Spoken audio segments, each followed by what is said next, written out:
Hello, welcome back, my friends. Let's go over Chapter 9 of IM3. And we begin with number 1, which is a question about converting from degrees to radians. So we have to multiply this by pi over 180 degrees. And the reason why it's the way I remember which one I put on top and which one's on the bottom is by what I'm trying to get rid of. In this case, I'm trying to get rid of the degrees and make it into radians, and so that tells me, oh, the 180 degrees has to go on the bottom. And so what that gives me then is minus 220 divided by 180 pi. And it's come to my attention that some of you don't know how to simplify. It's basically just dividing everything by common factors. So you just have to know your multiplication table and your divisibility rules. So these are both divisible by 10. So therefore this equals, so we can divide both by 10. So we, top and bottom that is. So that gives us 22 over 18 pi. But we can also simplify that. Both of them are even, and if both are even, we can divide both by 2. So we divide the top by 2 and we get 11. We divide the bottom by 2 and we get 9. 11 is prime, so certainly there's no common factors. And that means that this is the answer, 11 over 9 pi, or 11 pi over 9, either way. Next one, same idea. We have degrees. We want to get it into radians, and so the degree symbol will have to be on the bottom.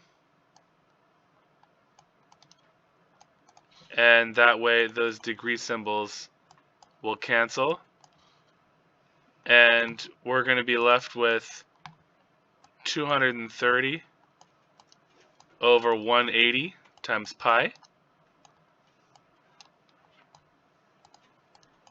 And once again, I want to simplify. So we can divide top and bottom by 10. And this gives us 23 over 18 pi. But 23 is already prime, so it's not going to share any factors, so it cannot be simplified anymore. So therefore, this is the answer for number 2. And as always, please try the problem. If you're watching this at home on YouTube, try the problem first before you listen to my explanation. So this one here, this is the other way around. So this time I have pi, so that means I want to get rid of pi, which tells me that pi has to be in the denominator. And that tells me that 180 has to be on top. And so if I multiply by this, now the pi's cancel. 19 does not divide by 4, at least not evenly, not without a remainder. But 180 is divisible by 4. And maybe you don't know if it's divisible by 4, it's at least divisible by 2. But it is divisible by 4. So I'm going to divide this by 4 and this by 4. And this here is going to give me 45 degrees. And the 4 in the denominator will go away. And so what this means is that this is minus 19 times 45 degrees. That's a 9 there. It doesn't look very distinctly like a 9. Try to improve that. There we go. Negative 19 times 45, which if you do it out, I believe is 855 degrees. Negative, that is.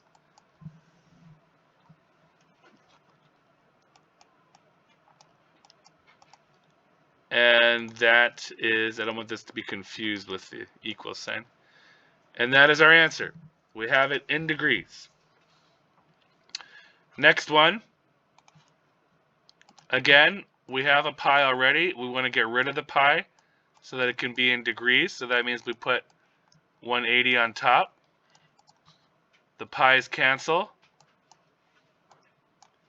180 divided by 5 is 36. And so therefore this equals 3 times 36 degrees. which I hope you agree is 108 degrees.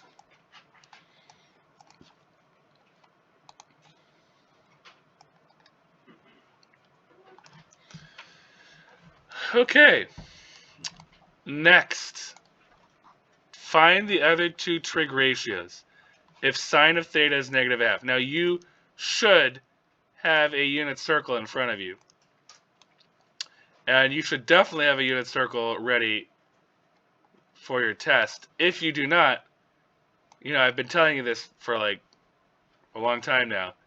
At this point, if you don't have one, I have to assume that you just don't, you want to get a bad grade. Because you got to have that unit circle if you want to have any kind of success on this test. And if you do have a unit circle, then this is actually a very simple problem. Because the sine of theta, where it's equal to negative a half, I'm going to estimate about right here on both of these. Okay, so these 2 points have a sine of theta that is negative a half. However, only one of them has a positive cosine, and that's not the one on the left. So it has to be the one on the right. That's where the sine of theta is negative a half, and also the cosine is positive. And again, I could tell you about Pythagorean theorem and triangles that we can use to find this coordinate, but you've already been tested on the unit circle, and I've already held you accountable for that. And I believe at this point, at least for IM3 regular, the use of the unit circle is quite justifiable. And so we know that this is negative a half, and all you have to do is look at your unit circle and see where the sine is negative a half. And if you look, you'll notice that at where it's negative a half on the sine, the cosine is square root of 3 over 2, positive. And remember, this is the cosine. Okay, cosine's on the left, sine is on the right. All right, sine is on the right, cosine's on the left. So therefore, cosine of theta, and it didn't ask for the angle. I mean, the angle is, what, 11 pi over 6? But I don't really care. It doesn't matter because they didn't say it, so they didn't ask for it. Cosine of theta equals root 3 over 2, and then all we need is the tangent. The tangent of any number is equal to the sine divided by the cosine. In fact, I'll put a little theta here. Sine of theta divided by cosine of theta. And we know both of those things. We know that the sine of theta is negative a half. And we know that the cosine of theta is root 3 over 2, positive. So all we have to do to find the tangent is to simplify this. And if you look over there on the wall, on the board, I already kind of wrote this calculation out. And I actually prefer to write it out instead of a big giant fraction. It's actually probably easier to write it side by side, just so that we can do our KFC.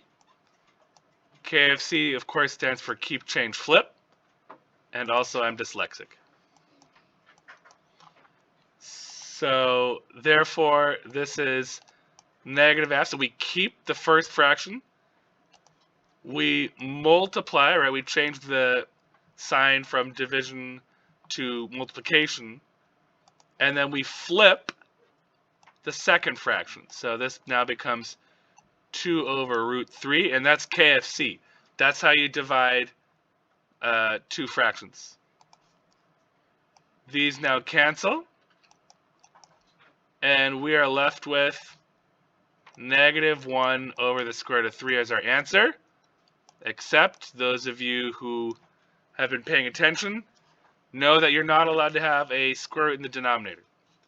So we have to multiply this by whatever makes the denominator not a square root. In other words, square root of 3.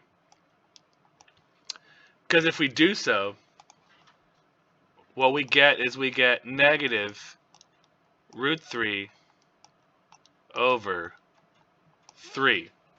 And that, my friends, is the answer. That equals the tangent of theta.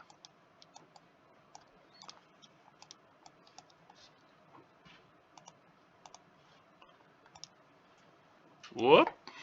More like this. Hooray. And there's our answer for number 5. We have cosine of theta is root 3 over 2. And tangent of theta is negative root 3 over 3. Those are the two answers for number 5. Number 6. It asks us for the sine of theta. And it also says, look carefully, state the reference angle. Right here. So let's begin with that. If you have a negative angle here, let's just make it give us the positive equivalent. And the way you do that is you take 2 pi. Somebody asked me last period, what's 2 pi? What do you mean? 2 pi is one whole revolution. 2 pi is 360 degrees. 2 pi is the whole. And so if you subtract that negative angle, that will, like if you subtract this red arc here, if you subtract that from the whole circle, don't you get this purple part right here? If you subtract the red part from the whole circle, don't you get the purple part? So basically, what angle is the purple angle?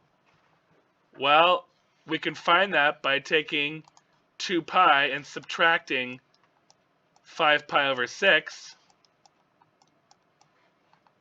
And just being aware that in order to get a common denominator, we're going to have to multiply this by 6 over 6. And so that, in turn, equals 12 pi over 6 minus 5 pi over 6, which, hopefully you all agree, is 7 pi over 6. And that is the angle that's on your unit circle. And that is the one that you reference, that you refer to. That's why it's called the reference angle. And so this purple one here is 7 pi over 6. I'm going to assume that you have a perfect unit circle that is perfectly filled out without errors. And if you have that, then what is the coordinate there? Well, what do they want? The coordinate, all I care about is the sine value.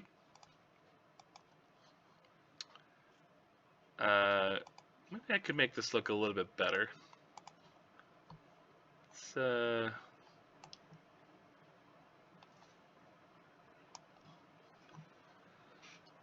If that's my unit circle, then what is this coordinate here? This coordinate, well, I'm just looking at my unit circle, and at 7 pi over 6, the sine value is negative a half. And I don't even care about the cosine. That's all I care about is the sine. And so the final answer is that the sine of theta is negative a half.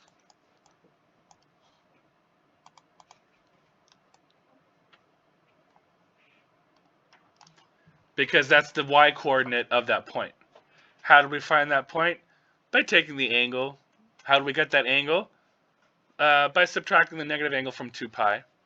So if you do that, you'll get the proper angle. And if you get the proper angle, you have the proper coordinate on your unit circle. And then you can answer any questions about any trig ratios they may want to know. So that, my friends, is number 6. Now we can move on to number 7.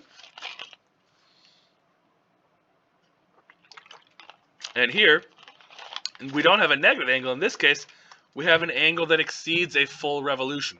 Now, if it was only on the first revolution, then it would be easy because you'd already have it on your unit circle. So the reason why we have to talk about these is because they take just a little bit of extra work to get to be easy enough where you can just look at the unit circle. So in this case, because it is more than one revolution, more than one way around the circle, I'm going to subtract that. I'm going to subtract however many revolutions it takes to get to the original revolution. So in this case, it's a little bit more than one revolution. So I'm going to subtract one revolution, aka 2 pi. So all that to say, for my reference angle here, and did I say the reference angle in the last one? Did I highlight that? So I just want to highlight that this right here was the answer for the reference angle.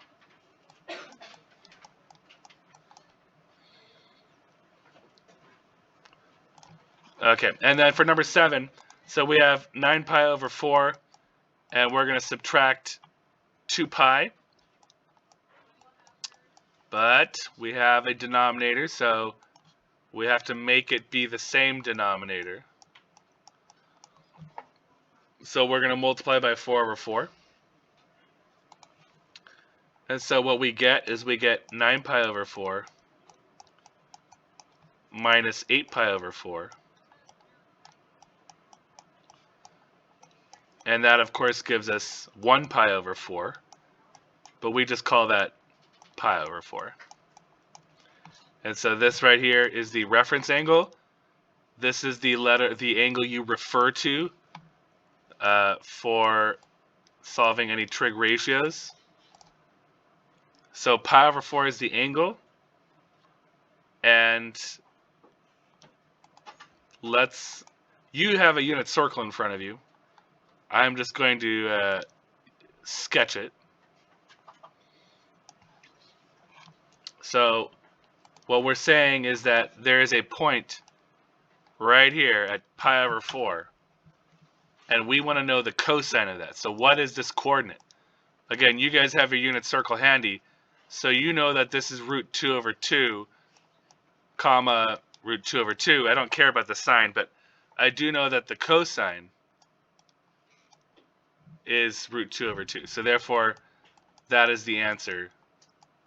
This equals root 2 over 2. They didn't ask for anything, so I don't need to give them anything else. And this is my answer. Hope you're ready for the next one. That was the cosine of theta. And let's go to the next one. Now, I've gotten so many questions about 8 and 9, and a lot of people seem really confused. It's really just a lack of familiarity. You're all smart enough to do this, because there's actually not even any calculation required. It may look difficult, but this is actually a very, very simple question. I really hope that everyone gets this right on the test. All you got to do is pay attention. Okay, so watch. And again, you have a unit circle in front of you. I'm just going to give a rough sketch of one. So I recommend that you keep that handy and look at it. Just trying to estimate my unit circle. Okay. So what they're saying is that the sine of theta is negative root 3 over 2. Well, there's a point like that down here. And there's a point like that down here. Do you see it on your unit circle? Is everyone looking at the unit circle? Do you see where the sine is negative root 3 over 2? Can you point to it?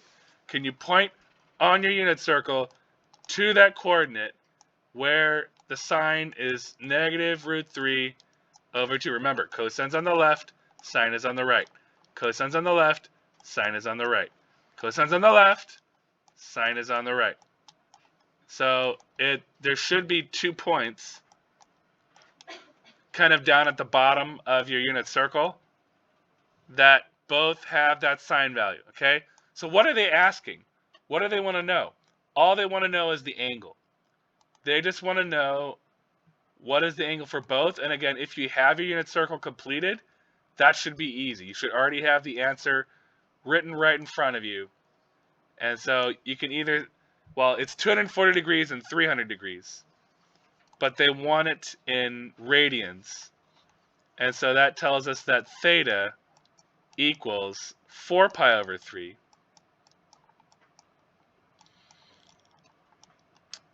and 5 pi over 3.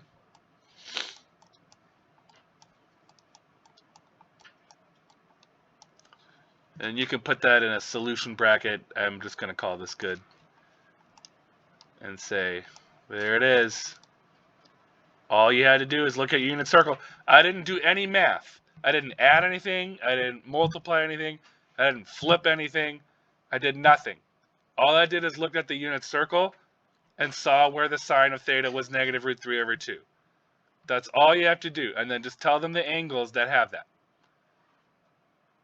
So that's what they mean by theta being between 0 and 2 pi. I want to know the answers, the angles, because there's actually infinitely many angles that have a sine of that's equal to negative root 3 over 2. But I only want to know the ones in the first cycle, the first revolution, the ones between 0 and 2 pi. And so for that, there's only two answers, and those are the two. Number 9. Same idea, right? We have a cosine with that's root 2 over 2. And as you know, there's two of those. So there's one that's like right here. And then there's one that's like right here. And this one here, so it's root 2 over 2 comma something. I know it's root 2 over 2, but I'm just trying to show you that I don't really care. I don't need to know this. So root 2 over 2, blah, blah, blah. But again, that doesn't really matter. What matters is these angles. So this right here is 45 degrees, and this one right here is 315 degrees. But I do believe they want it in radians. And so we're going to say that theta equals pi over 4, which is 45 degrees, and 7 pi over 4, which is 315 degrees. Did I have to do math for that? No, because it's already written out in my unit circle. It already tells me what the radians are for those values, and so that's all I have to do. I don't have to do any math. If you have a unit circle completed, these could be very nice and easy, and you can move on with your lives. Let's move on to the next one, to number 10. Find the amplitude, the vertical shift, and phase shift, if any. State the period, then sketch the graph in radians. So honors does phase shifts. We're not going to do that in regular. So that's why this is a little bit simpler. And just for thoroughness' sake, I'm going to remind you, you don't have to do this. In fact, I don't know if I really would want you to do this. In fact, I probably don't. But just for thoroughness' sake, I want to remind you what the sine wave looks like. Okay, so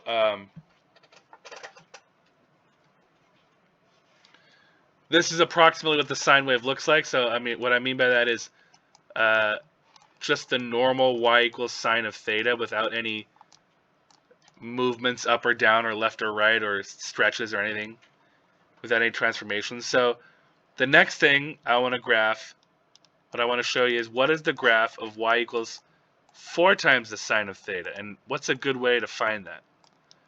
Well, if all you're changing is the stretch, then you're just changing the heights of the hills and the depths of the valleys. And so instead of having a height of 1 and a depth of -1, instead it's going to be multiplied by 4. So the highest point will have a height of 4 instead of a height of 1. And the lowest point will have a depth of -4 instead of -1. And once again, the height of the maximum is going to be at 4. The zeros, though, are unchanged. The zeros are still on the x-axis. And if you were to graph this, I'm not saying you have to graph this. I'm just trying to make a point. I'm just trying to make an illustration here as a teaching tool. But if you were to graph y equals 4 sine theta, this is what it would look like. Whoop. Okay, so that's approximately what y equals 4 sine theta would look like. Now, in Cami, I can, if I want to move this up 1 unit, I just slide the whole curve up 1 unit. It's really super easy. But on your test, you're not going to have Cami. So here's how it works for you if you want to do the full final equation. Y equals 4 sine theta plus 1.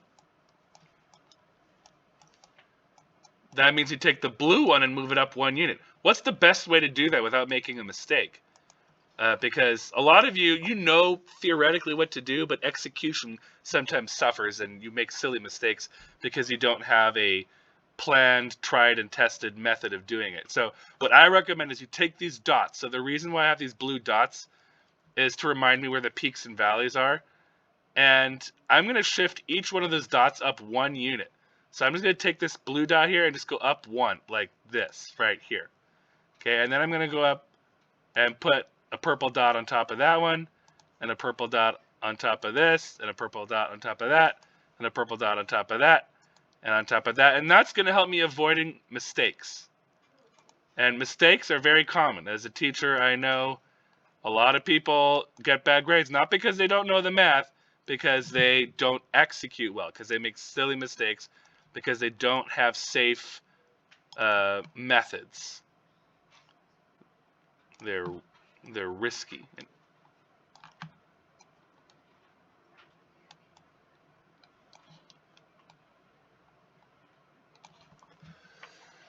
Okay, so the final answer is the purple one. The other ones you don't really need. I just have them there, just for you to kind of get how I got that. And you could erase all that, but that's the answer right there. That's the one I care about. There you go. All right. Number 11. Write a possible equation for the graph below. Well, again, a good method is important. And I actually like to start with the midline. I think the midline is the easiest thing to discern, and therefore you should start with that. Whatever's easiest is what you start with. And the midline is just as it sounds.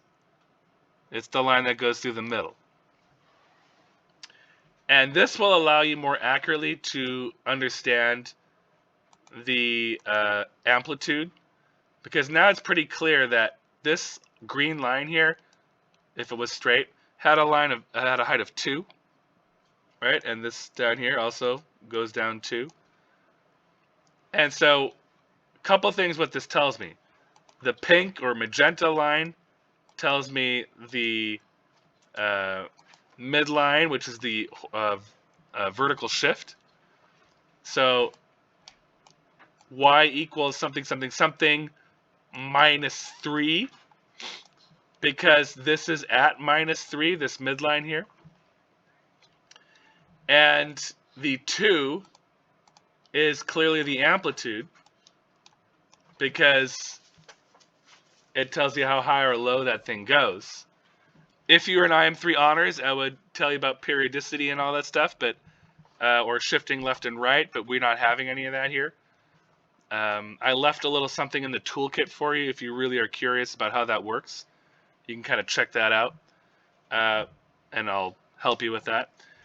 But for our test in IM3 regular, we don't need that. And then the last question is this sine or cosine?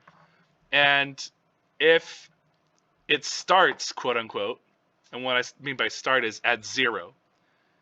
If the input is 0, is it on the midline or is it at its height? If it's a cosine, it's at its height. And if it's on the midline, it's a sine, which starts with the 0. And so therefore this is a sine. This is sine. So 2 times sine. Don't forget the input angle. Keep that. We generally use the Greek letter theta although I grew up with alpha and beta. And this is what that is. This concludes our review for Chapter 9. I realize that was quite a slog. Thank you for your patience and your endurance. I recommend you watch this video again and make sure you understand all of it. Thank you for listening. Please like, share, and subscribe. Buy my merch. Thank you until next time.